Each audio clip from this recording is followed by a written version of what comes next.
Bem-vindos à terceira parte de A Arte da Guerra, desta vez para pedirmos ao embaixador que nos comente um pouco aquilo que se tem passado entre Espanha e Marrocos, dois países que tentam conservar uma amizade que resultou ou que foi posterior a uma situação colonial, mas que de tempos a tempos conseguem subverter qualquer clima de boa vizinhança, numa altura em que, vale a pena recordá-lo, a Frente Polisário faz 50 anos de existência.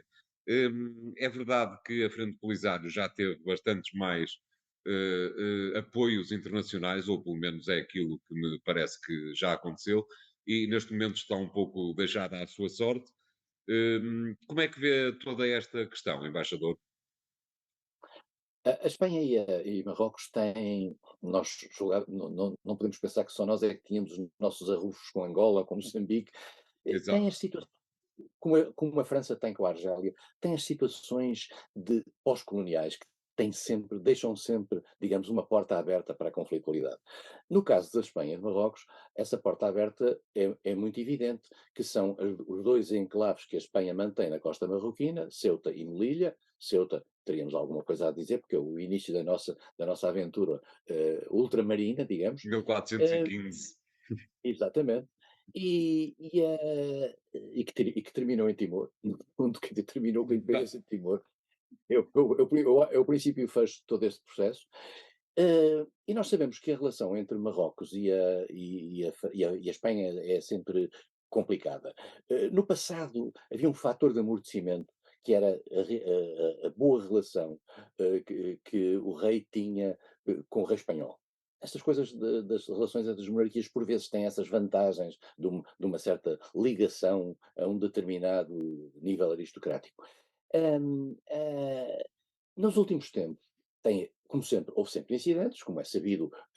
Marrocos avançou em 1975 na famosa Marcha Verde, que levou à frente Mohamed V Mohamed VI e as suas forças para entrarem no território do Sahara Ocidental. Sahara Ocidental, esse onde existe, desde 1976, praticamente é a mesma, o tempo é exatamente o mesmo que o António referiu, dos 50 anos, a Frente Polisário, que é uma estrutura que quer a independência para o Saara Ocidental. Uma independência que se basearia nos fosfatos, basear-se-ia também na pesca. São zonas altamente interessantes. Aliás, barcos portugueses por lá andaram no passado e até com problemas de natureza bilateral, quer com o Marrocos, quer também com a própria Polisário. E, portanto, há de vez em quando uns ciclos, e esses ciclos são provocados quer por um lado, quer por outro, mas normalmente é Marrocos quem os provoca. Marrocos invadiu uma ilha, que era a ilha de Perejil, que significa salsa, na zona em frente a Gibraltar, nessa zona em frente a Ceuta e Melilla também. Isso deu um conflito aqui há uns anos. Agora, nos últimos tempos, há 2 anos, Marrocos decidiu aderir digamos, as fronteiras, e permitir que toda aquela pressão que vem da África Central, nomeadamente em matéria de imigração, e que passa por ali para entrar em Espanha, pudesse entrar livremente em Ceuta.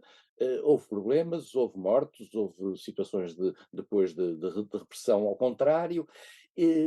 E houve uma tentativa por parte da Espanha de resolver o problema com Marrocos. E, essencialmente, tentou resolvê-lo através da questão mais sensível, que é a questão do Sahara Ocidental.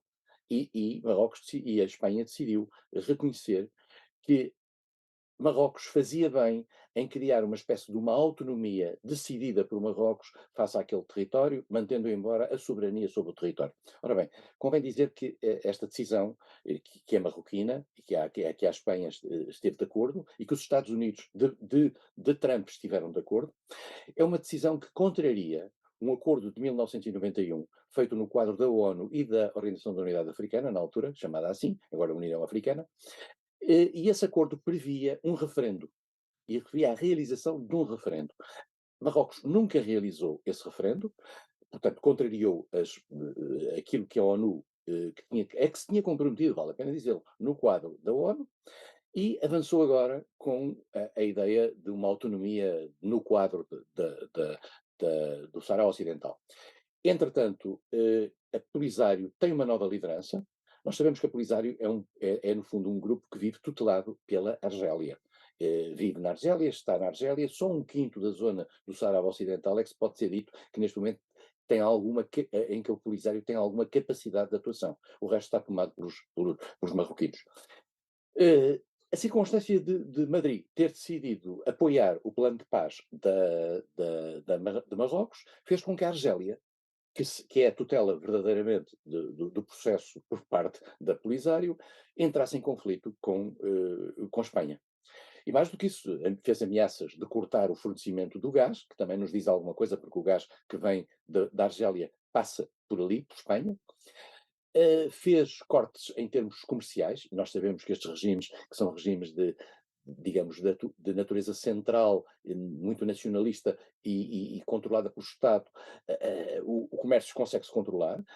Houve uma quebra entre janeiro e novembro do ano passado, uma quebra de 40 e tal por cento das exportações espanholas para a Argélia. Mas a Espanha não joga nisto por acaso e apenas para atenuar as coisas. Joga nisto pelas vantagens que pode ter de uma acomodação com Marrocos. E essa acomodação com Marrocos fez-lhe aumentar, por exemplo, em 2022, cerca de 20 e tal por cento das suas exportações, e mais do que isso, a Espanha prepara-se neste momento para se colocar na primeira linha de um conjunto grande de investimentos que vão ser feitos em Marrocos, quer nas áreas das infraestruturas sanitárias, quer nas áreas da ferrovia. E, portanto, e além disso, fala-se ainda num conjunto de facilidades que poderiam ser dadas em outros setores económicos. A Espanha está a jogar aí. E há uma pressão, ao que dizem, empresarial espanhola, no sentido de amortecer aquilo que são os conflitos com Marrocos.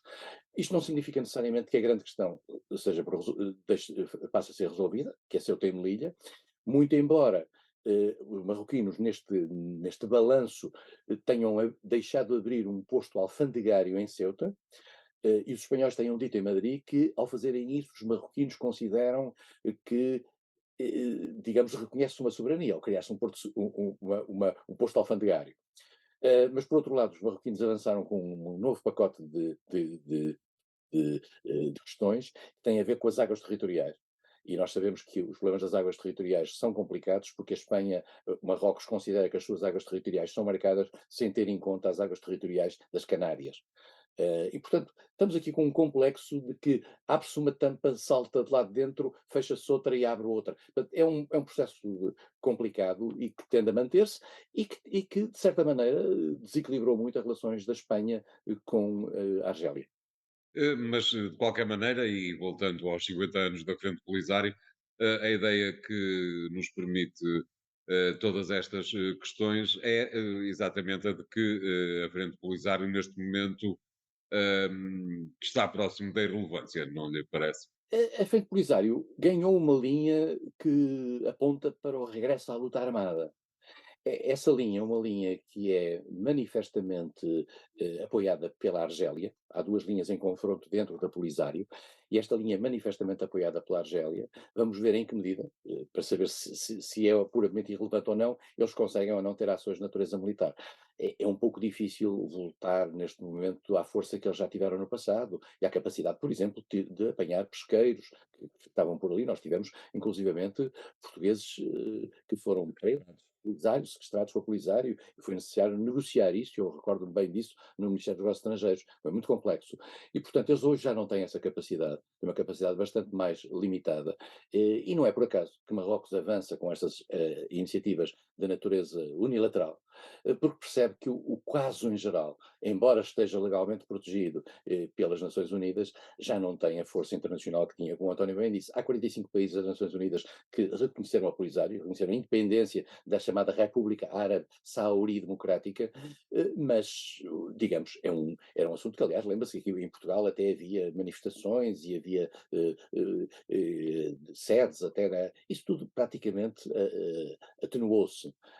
Não é nada muito diferente daquilo que a gente pensa quando falamos às vezes aqui da questão palestina e da questão de Israel. É que Exatamente. soluções, mesmo que às vezes estejam democraticamente e internacionalmente protegidas, depois quando a prática não lhes dá substância, tornam-se mais difíceis e permitem que sejam feitas ações de natureza unilateral para comatar essas dificuldades. Claro. Muito bem, embaixador, obrigado. O programa de hoje fica por aqui. Continue a acompanhar-nos nos podcasts e nos sites do Jornal Económico e até para a semana. Obrigado.